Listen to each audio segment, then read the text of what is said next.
त्रिविध जैन वाणी बाय छेपी गुरुदेव पार्श्वतारो महिमा न्यारो पार्ट 1। आज के शुभ दिन से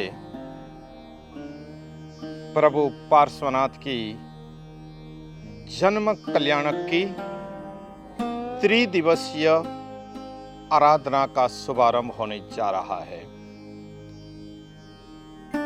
जिन शासन में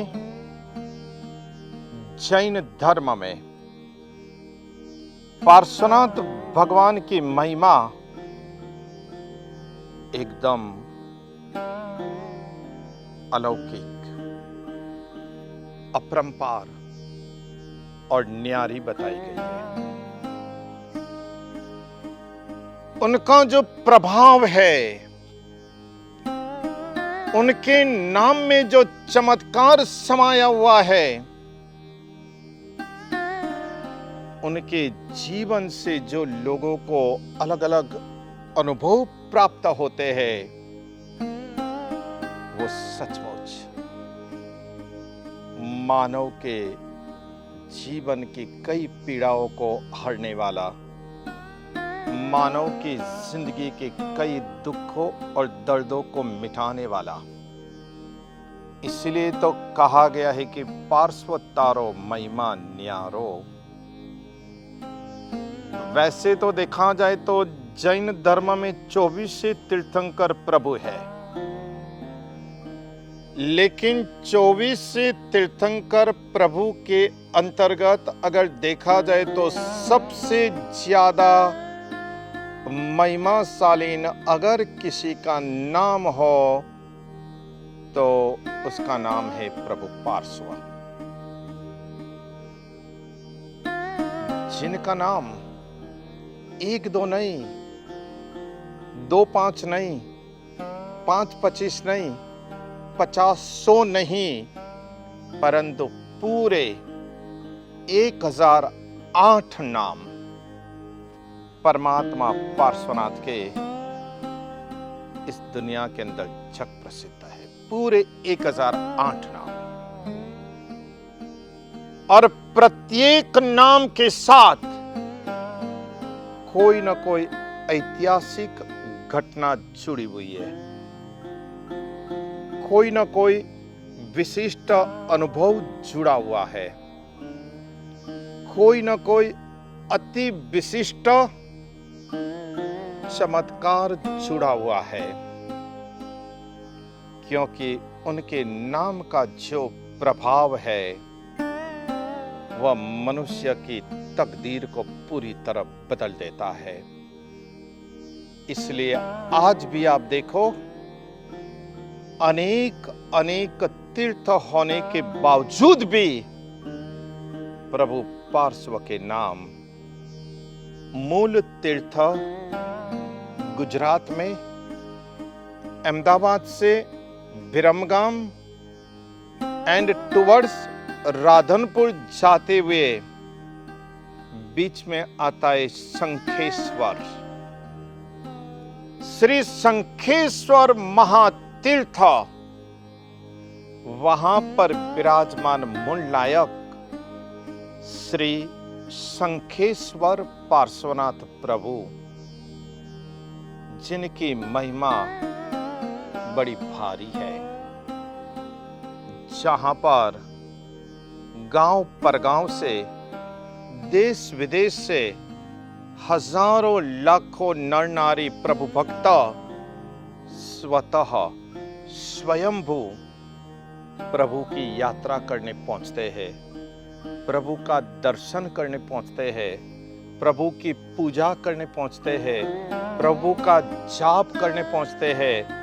उसी पार्श्वनाथ प्रभु के नाम 3 दिन के उपवास की तपस्या के साथ अखंड जाप पूर्वक लोग प्रभु पार्श्व के चरणों में समर्पित होकर पूरी तरह से संसार को भूल जाते हैं, सभी प्रकार का भान भूल जाते हैं और पहुंचते हैं परम कृपालु परमात्मा पार्श्वनाथ भगवान के दरबार में। आज भी वो ओरिजिनलिटी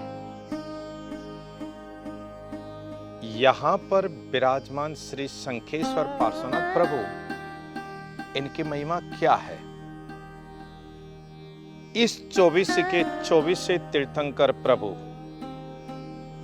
और पिछली 24 के जो 9वें नंबर में तीर्थंकर दामोदर नाम के तीर्थंकर प्रभु के समय में यह मूर्ति भराई गई थी, यानी यह मूर्ति बनवाई गई थी। कैसा महिमा, कैसा प्रभाव भारी है, जरा 4 लाइन में सुने।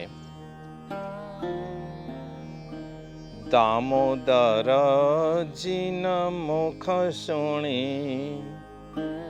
निजया तमयोद्धार, तदा आषाढ़ी श्रावके प्रतिमा भरावे सार। अर्थात आषाढ़ी नाम के श्रावक ने दामोदर जिनेश्वर परमात्मा के मुख से अपनी आत्मा का उद्धार पार्श्वनाथ प्रभु के समय काल में होगा। यह बात सुनने के पश्चात इस प्रभु पार्श्व की मूर्ति को बनवाई थी, जो मूर्ति हजारों लाखों करोड़ों अरबों खरबों वर्ष से मनुष्य लोक में, देवलोक में, पाताल लोक में सूर नर इंद्र और राक्षस किन्नर सभी के द्वारा पूजित इस परमात्मा का इस कलयुग में भी, आज के समय में भी प्रभाव प्रचंड स्वरूप से जाना जाता है। वो ही अद्भुत तरीके से माना जाता है। आबाल वृद्ध यानी बालक, युवान, प्रौढ़ और वृद्ध, चारों एज के लोग प्रभु पार्श्व को दिलो जान से, तहे दिल से इतना ही मानते हैं। ऐसे प्रभु पार्श्व के जन्म कल्याण की आराधना के पहले दिन पर आप सभी पुण्यशाली हो सके तो तप करना, नहीं हो सके तो जप करना, नहीं भी हो सके तो कम से कम एटलीस्ट मेरी तरफ से प्रेरणा है कि सुबह 23 मिनट का मौन लेकर प्रभु पार्श्व के ध्यान में बैठ जाना, प्रभु पार्श्व के नाम में लीन हो जाना। इन्हीं शुभ मंगल प्रेरणा के साथ शुभम भवतु। धर्मलाभ परम शांति।